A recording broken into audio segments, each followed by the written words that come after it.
Good afternoon, friends. Come on in. Definitely take your shoes off. It's snowing here today in southern Ohio. Now, the weatherman said dusting for our area. No, we've gotten about 2 or 3 inches of snow. I knew snow was coming. I knew it was going to be super cold. It's my day off. So I planned to not leave the house because I had a huge to-do list. So Friday and Saturday, super swamped at the pizza place. I mean, extra swamped. We were like, what? And I thought, listen, y'all, Friday night, we were so busy, there was not an empty table in the place from the time we opened till the time we closed. And I thought, Shirley, are you out there, Shirley? Surely we fed everybody in our town because it was just crazy. And we live in a small town, 5,000 people. So I thought, well, we have fed so many. We won't be as busy on Saturday. Oh, I was wrong. We were just as busy on Saturday. And I was like, well, whoever we didn't feed on Friday, we are definitely feeding tonight. Crazy. So yesterday, we knew it was going to be cold and nasty today. So yesterday, off and on rain. Brock and I ran to get feed for our goats and our chickens and our turkeys and the dogs. So Lola, you can probably hear Lola snoring. We went to get all those chores done. I'm glad because I definitely did not want to go out in this today. Today I've been focused. I had a to-do list to work in my closet. Now I cleaned my closet out back in the summertime, but I wanted to revisit it. It seems to get messy really quickly, and that's my fault. So I want to revisit some things that maybe I'm not wearing. So I went ahead and got those bagged up. This is a perfect time. Listen, y'all, you got 10-15 minutes to go through your closet. If you're holding on to something, you think maybe I can fit into that, just let it go. Love the body you're in right now and get rid of it. By the time you probably get to whatever size you want, you probably won't want it anyway. So go in there. Now's a great time to donate to the local shelter, women's shelter, or any homeless shelter, if male or female clothes, and Goodwill or wherever you like to. I even, if I know somebody who is close to my size, I'll text them or call them and say, hey, you need this, I've got it, do you want it? It's a great way to get rid of those items. Now, I did that today. I'm going to donate some things, so I'll revisit it, I think, in a month or maybe right after Christmas.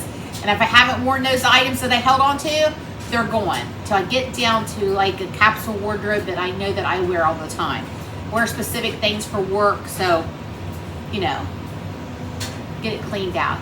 So that's what I've been doing today. I've been doing some laundry. You know how some, at least at my house, some things always end up at the bottom of the closet. So I've got the washer and dryer going, washing those items.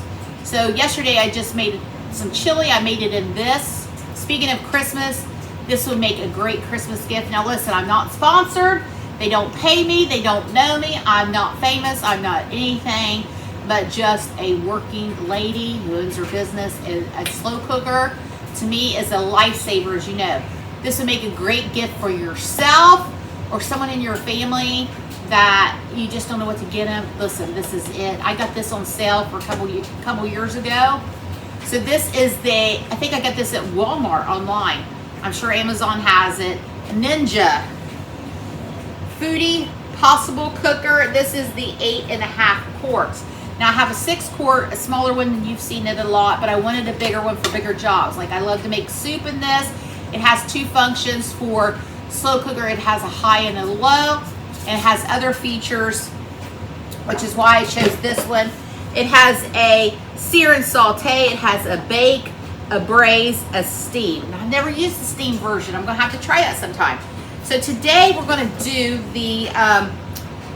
the sear and saute version. I'm going to sear some chicken breast. I'm going to experiment with it and see how it does. Now, yesterday I made chili, so I cooked my ground beef right here, drained the grease, and put all my chili ingredients. That's a nice thing about having this.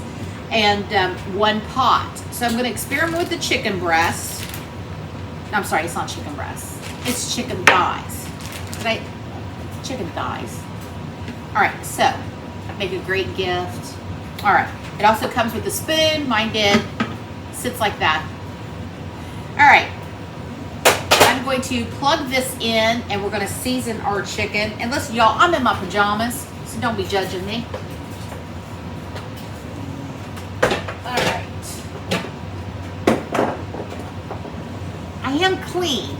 I took a shower this morning, but I put back on pajamas, so because it's one of those days. All right. I always like to take the lid off when I do this part, so I'm going to turn it on. It says hi, and I'm going to put it on the sear and saute function. And it's on high, and I'm going to hit start. Hopefully you can hear me, the furnace is on, so it's off of my kitchen. Anyway, it takes a moment for it to heat up. It'll let you know, it does like a bar system here. And when it gets to, when it's up to the right temp, it'll let you know. Maybe I will put the lid. I take the lid off when I see it. Okay, so I've got 5 chicken thighs. This morning I fried some bacon because I was low on my bacon grease. So I wanted to restock that. I've been snacking on bacon all morning. So that's about all I've had today. So we're going to season these chicken thighs. I've got some onion powder. You can use whatever you want. Garlic powder. Just using my standard favorites here. About out of garlic here.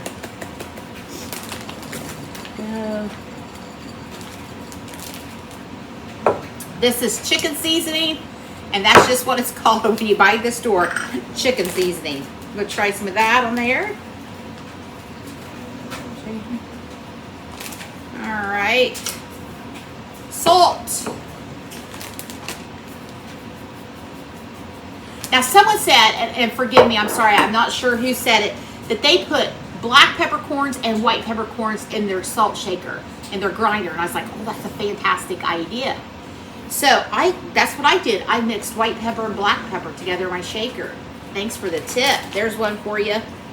Shake some of that in there. And I'm going to get my favorite paprika. There we go. I've been working on Christmas. I've been doing online shopping. Packages have been coming in. I'm getting those sorted and hid.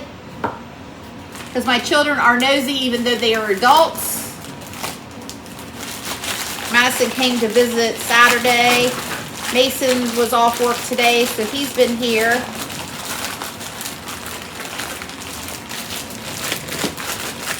He and his dad just left to fly Brock's drone. Brock likes to fly it in the snow because he can really see the wildlife. So they went to do that. Got a couple pieces here I need to get a little bit more seasoning on. Go. Lola's snoring, having a glorious nap. All right. There we go. I think we got it all. Now it's close to getting warm, so I'm going to take the lid off. I'm going to add some of my freshly acquired bacon grease. Oh, the lid popped.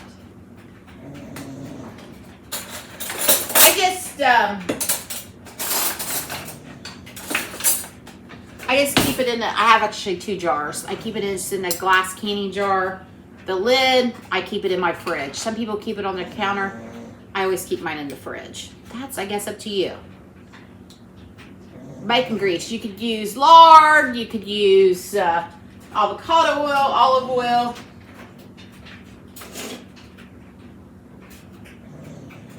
Whatever you want to use. So I've been listening to a podcast today while I was cleaning, and I always like to share with you when I find one that I enjoy. And let me see. I want to tell you what it's called in case you want to listen to it. I just listened to it on YouTube. I guess that's where I was listening to it on YouTube. So it is the ultimate carnivore beginner guide, and it says eat this, and in parentheses, Dr. Sean Baker. Now I had to shut it off a few minutes ago because I got a phone call, but the who Sean Baker's talking to is I think this is pronounced Drew, but it's DHRU.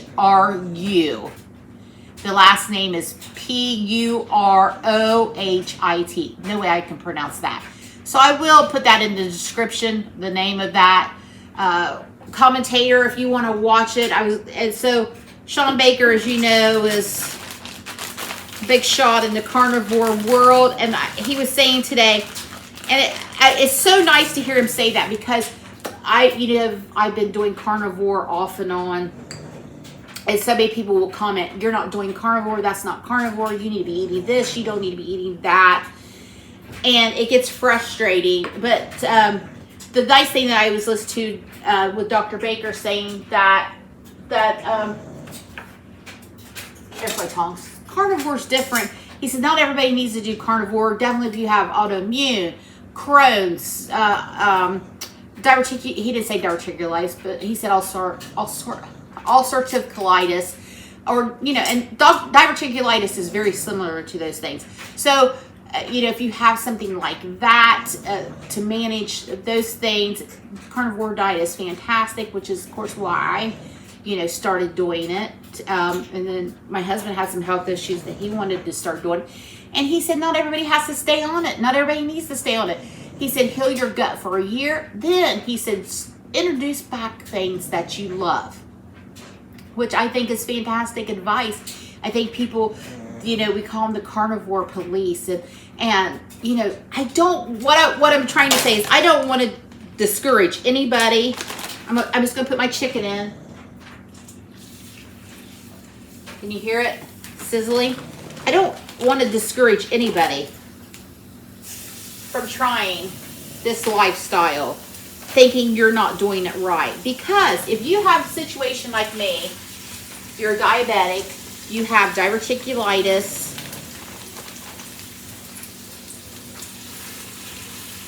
autoimmune, things like that. My husband has different issues, and it helps us. Now, have I strayed and thought, oh, I can eat broccoli now and cauliflower? Yes, I have. Couple reasons. I love food. I love to eat. I like a variety of foods. And then I learned my lesson because I have there at Beats telling me it was ready. So it says add food. So we did. So I'm just going to shut the lid. So if you're interested in starting carnivore, find something that works for you. Like my husband can eat a steak every day. I need chicken, I need steak, I need some shrimp, I need some bacon, I need some pork chops.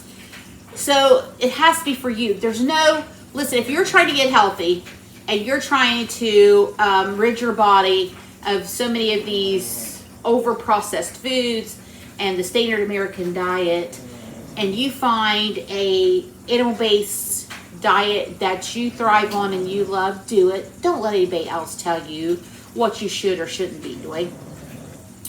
What I can eat and what you can eat that affects your body is so different. Like, I wish I could eat 6 scrambled eggs every morning. I cannot. That would make me so sick. And so if you can, then have your eggs. Find what works for you. And speaking of eggs, I boiled a few because we did make some deviled eggs last week and we eat every one of them. Now I can have 1 or 2 deviled eggs a day and that doesn't bother me. Because if you've been here with me for a while, I have a weird egg allergy, and I also did some research on that and found out why. So that was interesting. And once again, it focused back to the gut and your immune system. It said whatever's happening with your immune system is how you react to eggs. And I thought that was very interesting.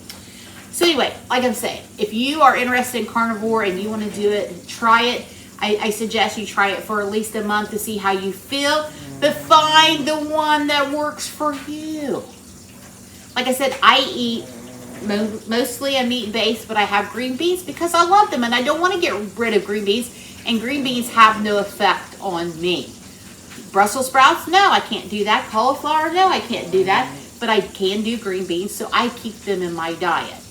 It doesn't trigger me to want to eat a cupcake or have a peach cobbler, something like that. So find what works for you. That's all I'm saying. Okay, I will stop with that now.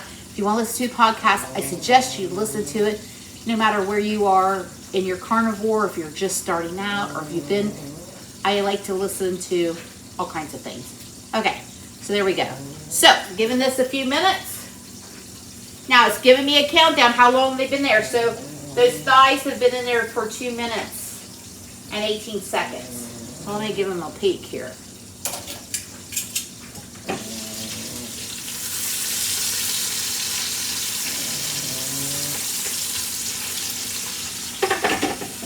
Starting to get some great color, but I'm going to let them go a little bit longer, and we'll be back. Okay, so giving the thighs, skin, I did skin side down first, about 4 minutes. So I'm going to give them a flip. There's what they're looking like.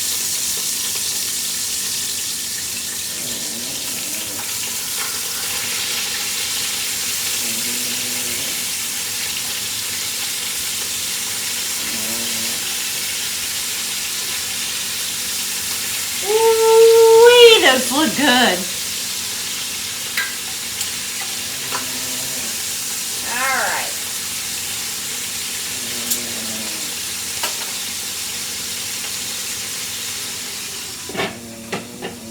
Give them another 4 minutes, and then we'll come back, and then I'm going to figure out what I'm going to do after this. Okay, so give my chicken thighs time to saute, get some color on both sides on that saute sear function. So now I'm going to switch it over to slow cooker.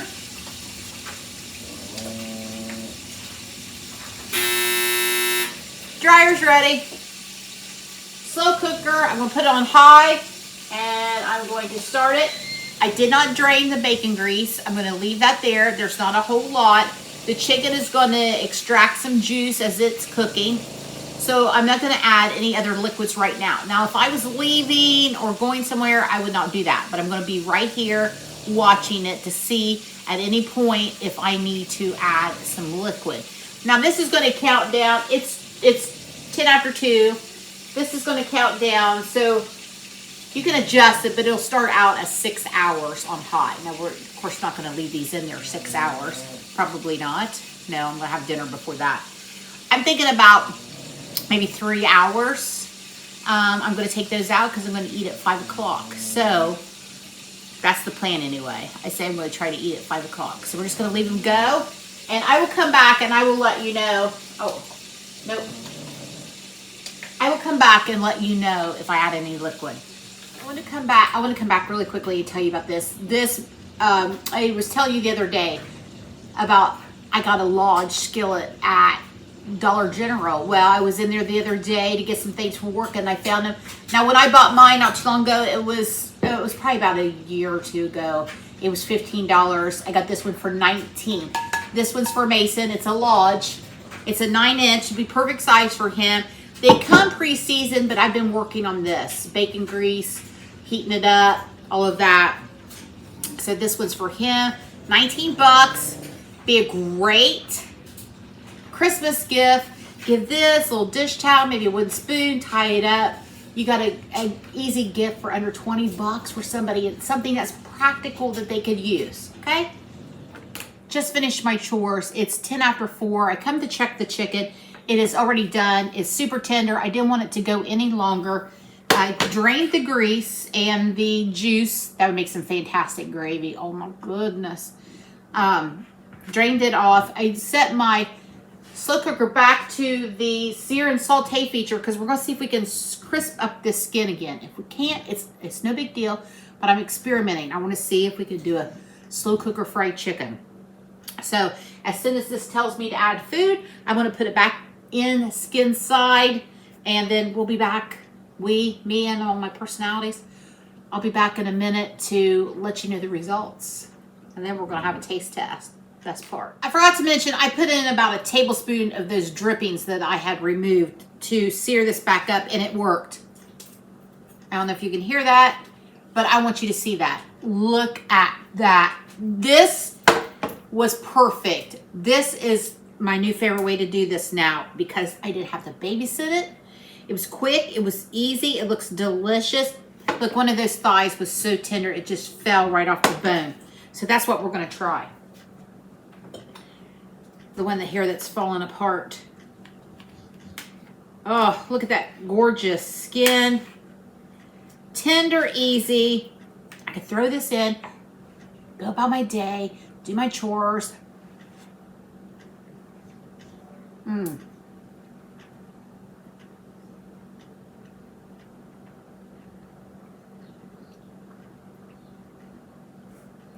That flavor is amazing. If you're doing low carb, you could throw you in some low carb veggies to bake around with your chicken. Listen, friends, even if you don't have a slow cooker like mine, you could brown your chicken in the skillet, throw it in a slow cooker, save your skillet, brown it again afterwards or not. Fantastic way. I'm impressed. I love this new cooking method. This is probably how I'm going to do my thighs from now on. Have a great night. As always, thanks for stopping by and hanging out with me. If you're new here, like and subscribe and hang out with us all the time. All right. Cheers.